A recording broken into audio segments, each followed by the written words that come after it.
আসসালামু আলাইকুম। WhatsApp cousin, I am Samin. সবাই কেমন আছেন? আশা করি আল্লাহর রহমতে সবাই ভালো আছেন। তো আজকে যাচ্ছি, প্রায় অলমোস্ট রাত 3:30 বাজে। যাচ্ছি আজকে গাবতলী গরুহাটে নিজেদের গরু কেনার জন্য। তো এটা হচ্ছে গাবতলী হাটের মূল গেট। তো সবাই একে একে মূল গেটের ভিতরে ঢুকে গেলাম। অনেকক্ষণ ঘোরাঘুরির পর প্রায় আমরা রাত 3টায় ঢুকছি। অলমোস্ট সকাল 7টা বাজে তখন গরু নিয়ে বের হয়েছি। মাঝখান থেকে ভিডিও করতে পারিনি, বিকজ সাথে আব্বু ছিল, আর আব্বু এই ভিডিওগুলো পছন্দ করে না, এই কারণে ভিডিও করিনি। তো গরু নিয়ে চলে যাচ্ছে ওয়ারিতে, আমাদের মামাদের বাসায়, যেহেতু ওনাদের সাথে কোরবানি দিব, আর ওই জায়গায় কোরবানি দিলে একটু সুবিধা হয়, এই কারণেই ওই জায়গায় নিয়ে যেতেছি গরুটা।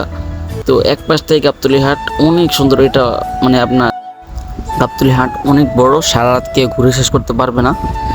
তো সকাল সকাল যাচ্ছি, রাস্তাঘাট একদম ফ্রি, কোনো জ্যাম নাই, অনেক ঠান্ডা বাতাস, চোখে অনেক ঘুমও, আবার সব মিলিয়ে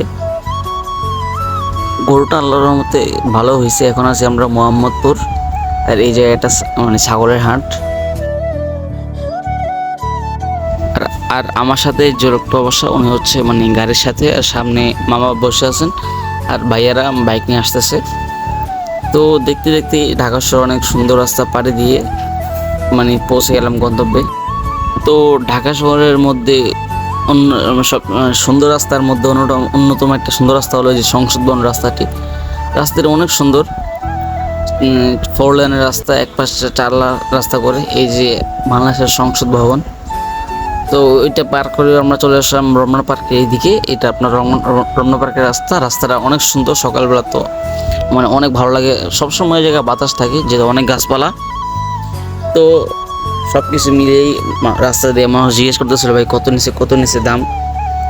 ভালো একটা অ্যামাউন্ট নিছে, যেহেতু অনেকক্ষণ ঘুরছে, যদিও গাবতলী হাটের দাম একটু বেশি হয় প্রতিবার।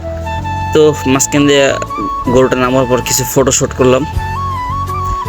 সো সব কিছু শেষ করে এলাকায় প্রবেশ করলাম, ওয়ারি থানা। এই যে এখন আমরা বাসার গেটের সামনে দাঁড়ায় আছি, ওনারা বলতেছে এই রোড দিয়ে নেওয়ার জন্য। এই যে সামনেই বাসা। অবশেষে গন্তব্যে পৌঁছে গেলাম।